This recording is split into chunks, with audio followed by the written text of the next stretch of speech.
나는 지금 갱년기의 한복판에 서 있다. 어느 날 갑자기 내 나이를 깨닫고 깜짝 놀랐다. 남편, 애들과 한 팀으로 묶여 내 정신이 아닌 채로 살아왔지만 이제라도 정신 좀 차리고 잘 살아볼까 하니 나이 50이다. 한 발자국 걸을 때마다 아이들이 다리에 감기던 시기가 지나고 나니 내 다리로 어디든 갈 수가 있긴 한데 대체 어디를 가야 하는지 알 수 없는 때가 왔다. 안녕하세요. 탐나는 책입니다. 오늘 함께 하실 책은 나이 먹고 체하면 약도 없지. 지은이 임성경, 출판사는 RH 코리아입니다.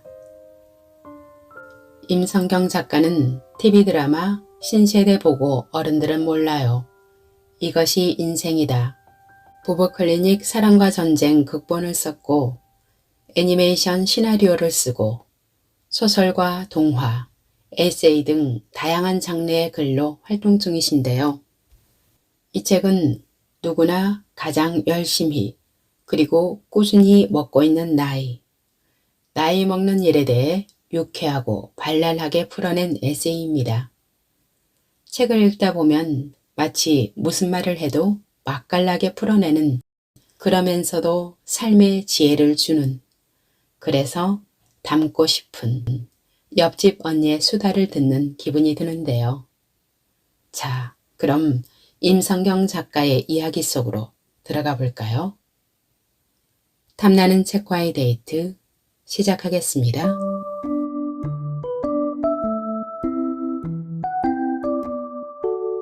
오늘 그날이야. 난서도 늙는다. 피부가 늙어서 목주름이 잡혔을 때는 거울 앞에서 아이고 데이고 난리를 피웠지만 난소 늙는 것은 몰랐다. 눈에 보이는 것도 아닌데 늙거나 말거나 애를 더 낳을 것도 아닌데 늙거나 말거나 나의 무관심 속에 몸속 깊은 곳 난소는 조용히 꾸준히 늙어가서 드디어 기능을 멈추었다. 생리가 멈춘 것이다. 내 나이 47의 일이었다. 폐경은 오래된 선풍기 같다. 예전에 우리 집에는 내가 결혼 전부터 쓰던 낡은 선풍기 한 대가 있었다. 이 선풍기는 멈출 듯 하면서도 꽤 오래 버텼다. 돌다가 말다가 어느 날은 버튼을 눌러도 전혀 돌아갈 기미가 없다가 잊고 있으면 갑자기 소음을 내며 돌기 시작했다. 생리도 비슷하다. 40대 후반부터 생리가 불규칙해졌다. 양이 적어지고 한 달에 한 번 하던 것이 2달에 한 번. 어떨 땐 한 달에 2번씩 했다. 몇 개월을 건너뛰어 이제 끝났나 싶으면 갑자기 사춘기 때처럼 많은 양의 생리혈이 쏟아졌다. 그러다 어느 때인가 뚝 끊겼다. 자취 시절의 선풍기는 아무리 오래 기다려도 두들겨도 이제 돌지 않는다. 섭섭했나? 섭섭할 것도 없었다. 나는 아이를 낳은 후에도 생리통이 있었고 월경정 증후군이 심한 편이었다. 생리가 없어지자 아주 속이 시원했다. 이제 여행 날짜를 잡을 때 월말을 피할 일도 없고 갑작스레 약속을 취소할 일도 없고 혹시 몰라 가방에 생리대를 챙겨 다닐 일도 없어 좋았다. 여성성을 잃었다는 생각에 우울해지는 사람들도 있다고는 하는데 글쎄다. 여성성이라는 게 정확히 뭔지는 모르겠지만 임신 가능성이라고 본다면 나는 그게 없어져서 아주 다행스러웠다. 가능성이란 말은 위험성이라는 말과 같으니까. 그런데 폐경 자체는 흔쾌한 일이었으나 폐경이 되었다고 밝히는 것은 꺼려졌다. 그건 마치 나는 늙은 여자야 라고 내 입으로 말하는 것 같았다. 폐경은 공식적인 늙음의 선언처럼 받아들여졌다. 주변의 또래들은 여전히 열심히 월경을 겪고 있는 것처럼 보이기도 했다. 스포츠 센터에 운동하러 다니기 때문에 거의 매일 여럿이서 같이 샤워한다. 그러니 남들의 생리주기 같은 것들도 어쩌다 보니 알게 된다. 나 먼저 갈게. 땀나는데 샤워 안 해? 오늘 그날이라. 우와, 언니 아직 청춘이네. 50대 중반에 지치지도 않고 여전히 그날을 맞는 언니를 사람들은 부러워한다. 그 언니 역시 약간 뻐기는 마음도 있다고 느껴진다. 우습게 들릴지 모르지만 목주름이 없는 것이 부러운 일인 것처럼 난소가 늙지 않는 것 역시 부러운 일인 것이다. 여성의 생식 능력이란 젊음, 건강함, 아름다움과 동일시된다. 그래서 나는 내가 이미 폐경이 되었다는 것을 비밀이랄 것까지는 없지만 내 입으로 먼저 나서서 말하지는 않는다. 그런데 어느 날 신문에서 생리를 선택하는 여성들이라는 제하의 기사를 보게 되었다. 피임 도구로 쓰던 체내 삽입기구를 생리를 중단하기 위해서 쓰는 여성들이 는다는 내용이었다. 임신하지 않을 건데 왜 생리해야 하죠? 묻는 여성들. 그 기사는 충격이었다. 나는 임신은 당연히 선택의 문제라고 생각했다. 그러나 한 달에 한 번 하는 생리가 선택의 문제라고는 한 번도 생각해 본 적이 없었다. 왜 그랬을까? 나는 무엇에서 자유롭지 못했을까? 내가 규칙적으로 생리하는 가임기 여성이라면 나는 생리 중단을 선택할 수 있었을까? 폐경이 되었다는 것을 밝히기 꺼려하는 마음의 깊은 곳에는 무엇이 있을까? 가임이야말로 진정한 여자의 가치라는 쓰레기 같은 의식에 나 또한 빠져 있었던 것일까? 생각이 많아진다. 당연하게 받아들이지 않고 문제를 제기하는 것이 젊음이라고 생각한다. 너무 오랫동안 해온 일이어서 다른 사람도 다 그렇게 하니까 당연한 줄 알고 불편해도 괴로워도 참아왔던 일들은 또 얼마나 많은가. 우리 엄마 세대는 시댁의 횡포를 참았지만 우리는 그렇지 않듯이 우리가 당연하게 받아들였던 일을 우리 다음 세대는 더 참지 않는다. 참 다행이다. 그리고 부럽다.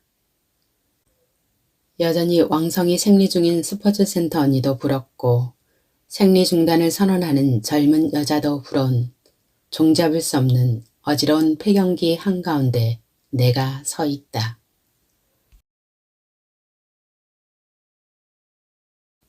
이제는 정말 귀걸이를 할 때. 마음은 청춘이라는 말이 이토록 절실하게 공감될 줄이야. 내가 50을 앞두었다니 믿을 수가 없었다. 세월은 쏘아놓은 살처럼 흐른다. 일단 쏘았으면 되돌릴 수 없다. 날아가는 화살 입장에서는 당연히 정신을 차릴 수가 없을 것이다. 세월은 빠르고 한 번 간 청춘은 되돌릴 수 없고 어영부영 하다가 한 세상이 끝나버릴 것이 확실해졌다. 그러니까 나이 들었다는 실감이 났다는 것이다. 그렇다면 어떻게 해야 하지? 어쨌든 살 날보다 산 날이 많다면 그러면 무엇을 해야 하나? 나이 든 것이 확실하니 이제는 정말 해야 할 일, 그건 바로 미룬 일이다. 해야 하지만 하고 싶지만 이제껏 미루었던 일을 드디어 해야 한다. 더는 미룰 수 없다. 왜냐하면 미룰 시간이 없으니까. 미루고 미루었는데 또 미루다 보면 이번 생에서는 영영 못하게 될 수도 있다. 아주 옛날부터, 그러니까 몇십 년 전부터 하려고 마음을 먹었지만 미루고 미루다 하지 못한 일. 내게는 그것이 귀를 뚫는 일이다. 나는 내내 액세서리를 하지 않고 지내왔다. 액세서리를 하면 예를 들어 반지를 끼면 종일 반지를 만진다. 손가락에 무언가 있는 게 영 거슬린다. 귀를 뚫지 않았기 때문에 귀걸이를 하면 귓불에 끼우는 클립형을 할 수밖에 없는데 이게 의외로 귀가 엄청 아프다. 나는 지금 귀걸이를 하고 있다는 생각을 한순간도 잊을 수 없을 정도다. 남다르게 튼실한 귓불을 가졌기 때문일 수도 있겠다. 그래도 이제는 액세서리를 하는 사람으로 변신해보고자 생각했다. 이유는 아무리 열심히 차려입어도 거울 앞에 서면 그렇게 초라해 보일 수가 없기 때문이다. 주름살과 생기 없이 칙칙한 피부와 그 이야기를 줄줄이 하다 보면 너무 구차해지니 그만두자. 어쨌든 인위적인 반짝임의 도움이 절실히 필요했기 때문에 액세서리에 대한 관심이 생겼다. 동네 금은방에 가서 귀를 뚫었다. 귀를 뚫는 일은 아주 간단했지만 그 후의 관리가 의외로 신경 쓰이고 까다로운 일이었다. 한 번 실패했다. 아물기를 기다렸다가 다시 뚫었다. 이번에는 조심조심 정성을 다해 관리했다. 그 뒤 한 달 동안 아침 저녁 세수하면서 귀에 물이 닿은 뒤에는 꼭 알코올 솜으로 소독했다. 귀를 뚫었다는 사실을 한시도 잊지 않았다. 샤워할 때 조심했고 미용실에서 컷하고 샴푸할 때도 미용사에게 얼마 전 귀를 뚫었으니 조심해 주세요 했다. 눈에 잘 보이지 않는 작은 구멍 하나를 애지중지 돌보며 한 달가량 지나자 드디어 은침을 빼고 18K 원터치형 귀걸이를 끼울 수 있게 되었다. 이제 귀를 뚫지 않는 사람에서 뚫은 사람으로, 귀에 아무 장식이 없다가 늘 귀걸이를 걸고 있는 사람으로 변신했다. 변신이 꼭 몰라보게 예뻐진다는 뜻이라고 생각하면 곤란합니다. 중요한 건 변하다. 변한다는 건 좋은 일이라고 생각한다. 예전에는 변하지 않음이 중요한 가치라고 생각했다. 영원한 사랑, 변치 않는 우정, 한결같은 마음, 언제나 처음처럼 등등의 말을 여기저기다 마구잡이로 갖다 썼다. 좋은 말, 당연한 말이라고 생각했기 때문이다. 살다 보니 그런 건 없다는 걸 알게 되었다. 세상에 변하지 않는 것은 없고 게다가 변하지 않는 것이 꼭 옳은 것도 아니다. 오히려 변하지 않음이 아집과 간성, 무기력의 증거이기도 하다. 알고 보면 귀찮아서 안 변하는 경우도 많은 것이다. 변하려면 안 쓰던 신경을 써야 하고 모르던 것을 새로 알아야 한다. 아무 일이라도 생겨라 하는 마음이 젊은 마음이다. 제발 아무 일도 생기지 않았으면 하면 늙은 것이다.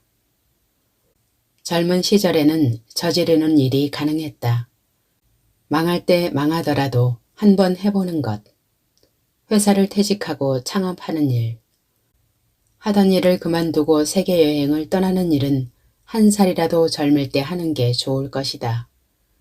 무슨 일이든 다시 시작할 수 있는 시간과 체력이 주어져 있으니까.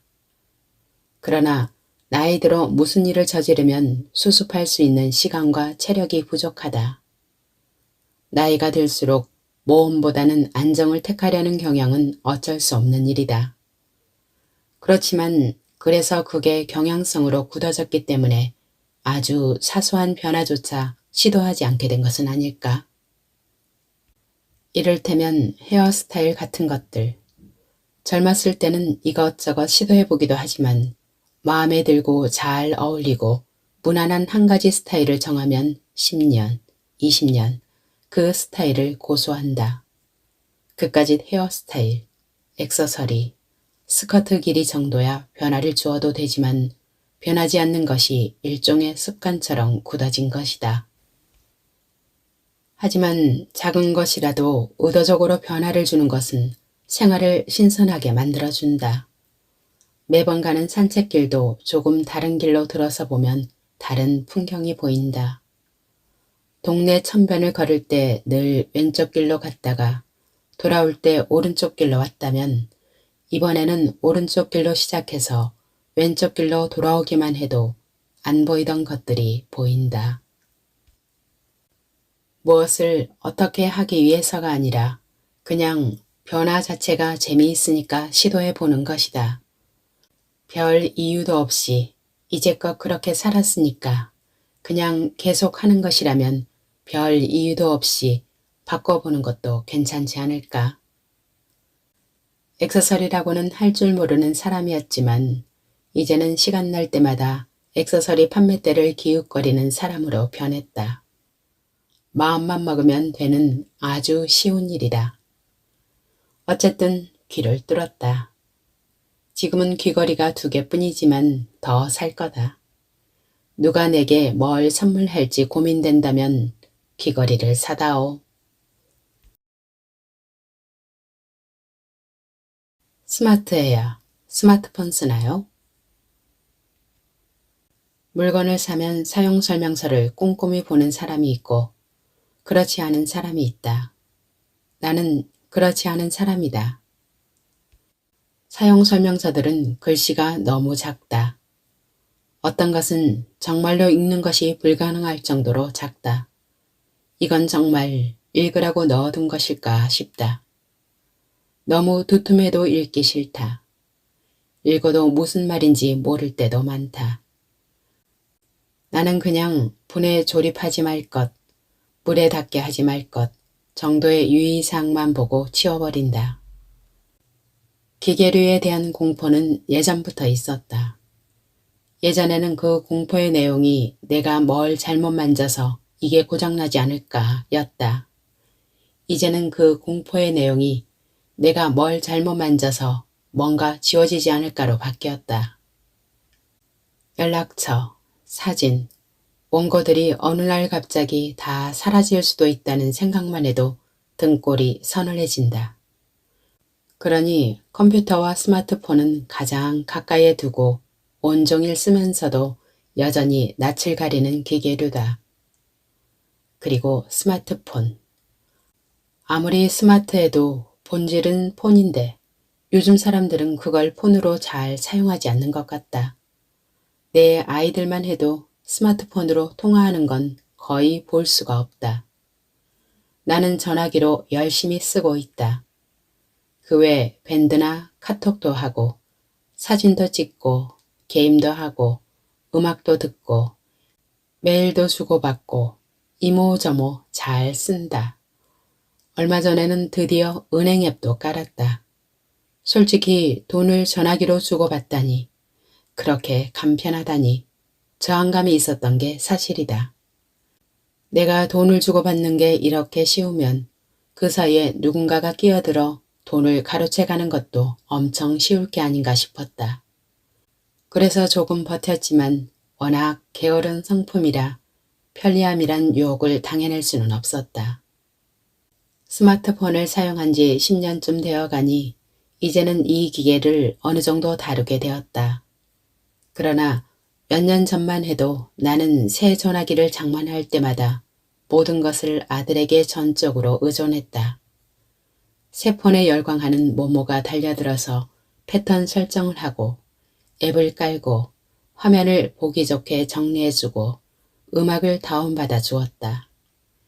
그렇게 모모가 최초 설정을 해주고 한참이 지나 처음에 설정했던 벨소리가 지겨워진 어느 날이었다. 모모야, 엄마 핸드폰 벨소리 다른 걸로 바꾸고 싶어. 바꿔. 모모는 들어놓은 채 자기 핸드폰을 들여다보면서 심드렁하게 말했다. 도깨비 노래 중에 내가 널 찾아줄게 하는 부분 그걸로 하고 싶어. 하라고. 모모가 날 쳐다보지도 않고 귀찮다는 듯이 말했다. 그 순간 나는 가슴속에서 욱 하는 것이 치밀었다. 얼굴이 빨개졌다. 애를 가만히 쳐다보는데 눈물까지 핑 돌았다. 모모야, 설거지 좀 해.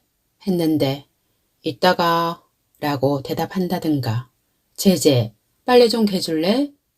했는데 저 지금 바빠요 라는 대답을 들었을 때와는 달랐다. 우리 아들들은 내가 뭘 시키거나 부탁할 때 발딱 일어나 말을 듣는 애들이 아니다. 귀찮아하고 미루고 늘쩡거리고 못 들은 채 하기 일수다. 야, 지금 하라고 소리 지르거나 집안일을 공평하게 나누어야 하는 당위에 대해 잔소리하거나 에구, 알른이 죽지. 그냥 내가 하고 만다. 그러나 그건 내가 에구, 그냥 내가 하고 말지 할 수 있을 때다. 내가 능력이 우위에 서 있을 때다. 내가 할 수도 있지만 네가 도와라 할 때는 마음을 다치지 않는다. 그러나 내가 할 수 없는 일을 부탁했는데 내가 모르는 것을 물었는데 노골적으로 귀찮아하다니 나는 자존심을 다쳤다. 이럴 수가. 언제부터 내가 애보다 모르는 존재가 되었나. 언제부터 내가 물어보는 사람이 되었나. 언제부터 내가 도움을 받아야 하는 사람이 되었나. 애들한테 무엇을 물었는데 애들이 건성건성 대답하는 일이 잦아지자 나는 폭삭 늙은 사람이 된 기분이다. 나는 대답해주는 사람이었다. 아이를 낳고 나서는 쭉. 적어도 15년 동안 나는 질문에 대답하는 사람이었다. 아이들은 온종일 나를 졸졸 따라다니며 끊임없이 물었다. 이거 뭐야? 저건 뭐야? 저 사람은 누구야? 이 사람은 누구야? 왜? 어째서? 그건 왜 그런데? 아이는 이게 뭐야? 부류의 간단한 질문에서부터 자연 법칙과 우주의 질서에 대한 심오한 질문에 이르기까지 하루 종일 100만 개의 질문을 쏟아냈다. 나는 대답해줬다. 대답이 성에 안 찼을 수도 있다. 그래도 성의 있게 대답해줬다고 생각한다. 얼토당토 않는 질문, 웃기지도 않는 질문에 대답해줬다. 어쨌든 엄마는 대답해주는 사람이라고 생각했다. 어느 순간부터인가 나는 묻는 사람이 되었다. 학교에서 시험 잘 봤어? 오늘 안 늦었어? 춥지 않았어? 애들은 그런 정도의 짧은 질문에도 그저 그렇다는 건지 아니라는 건지 확실히 대답을 안 한다. 내가 2번, 3번 계속 묻는 건 내가 못 알아들어서가 아니라 저희가 건성건성 대답해서이다. 그래서 여러 번 물으면 그건 또 잔소리로 듣는다. 안 쳤다니까? 엄마는 몇 번을 말해?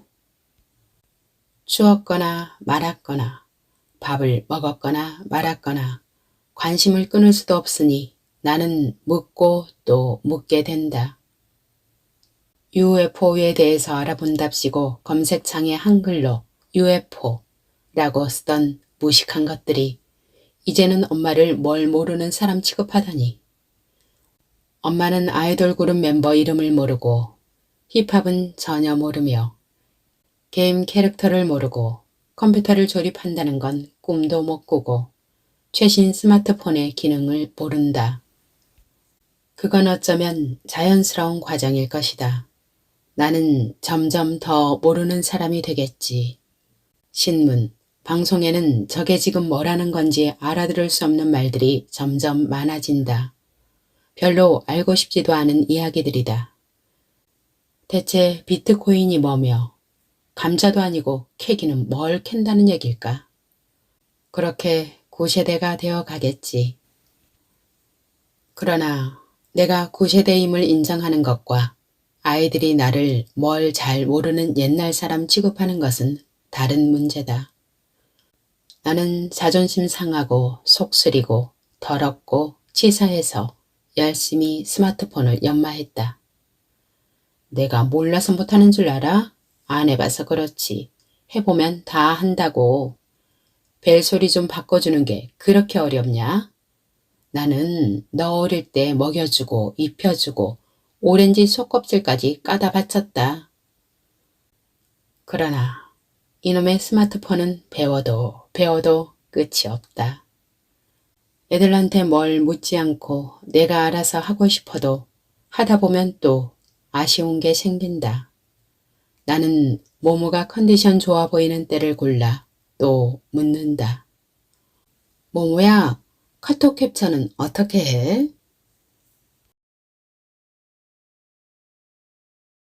마지막에 가져갈 것은 기억뿐. 스티브 잡스는 죽기 전에 이런 말을 했다고 한다. 평생에 내가 벌어들인 재산은 가져갈 도리가 없다. 내가 가져갈 수 있는 것이 있다면 오직 사랑으로 기억되는 추억뿐이다. 그것이 진정한 부이며 그것은 우리를 따라오고 동행하며 우리가 나아갈 힘이 되어줄 것이다.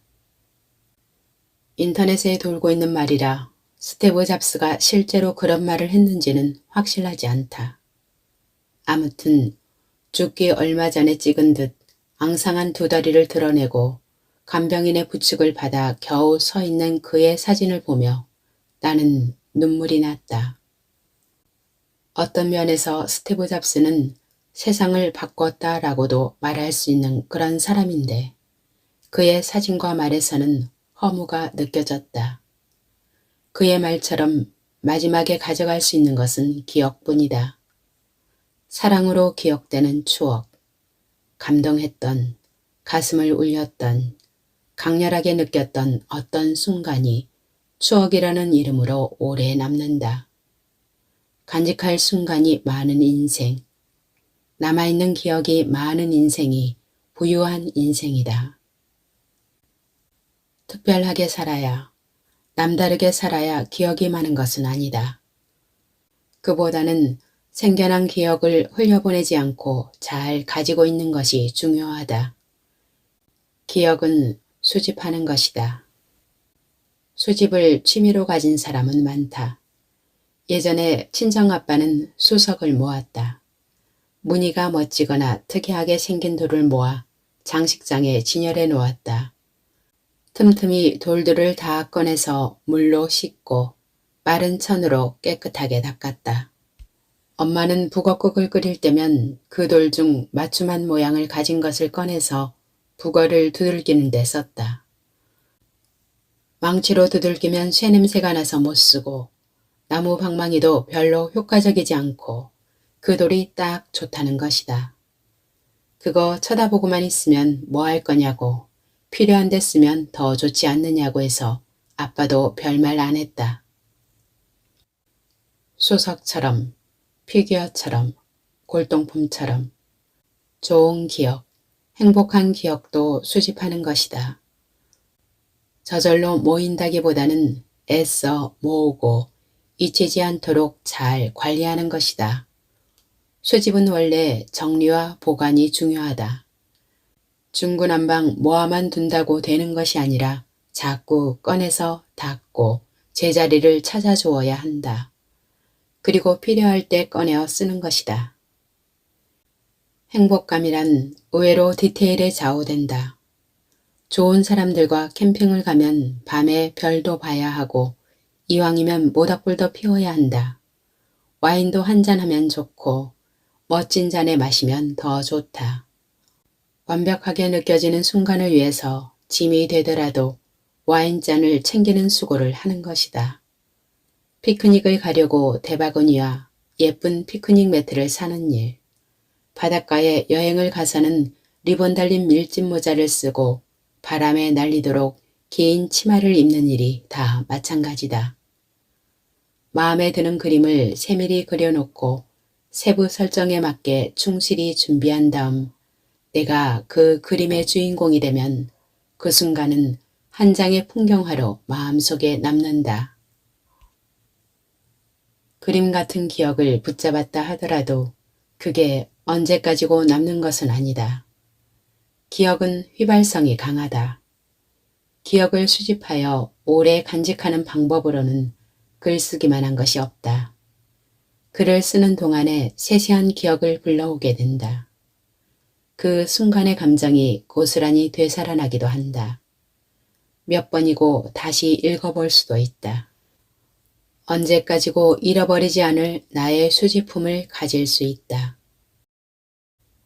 행복이라는 것은 강도가 아니라 빈도다. 소소하게 자꾸만 여러 번 행복해야 대체로 행복하다. 자꾸 여러 번 행복하려면 행복한 어떤 한순간을 자꾸 소환해내야 한다. 작은 경험을 자꾸만 복귀하고 그 경험에 대해 주변 사람들과 나누고 좋은 감정을 여러 번 다시 느끼면 그것이 끝까지 잃지 않는 행복이 된다고 생각한다.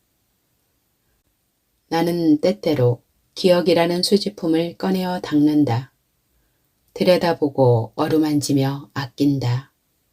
내가 가진 기억이라는 것이, 추억이라는 것이 특별한 것은 아무것도 없다.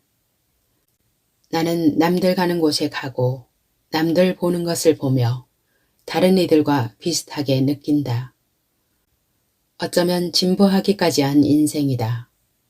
그러나 그렇더라도 그렇고 그런 인생이지만 별것도 아니지만 흔하고 시시하고 지리멸렬하지만 내게는 가장 특별하고 잊을 수 없는 일들로 가득 찬 것이 바로 내 인생이다.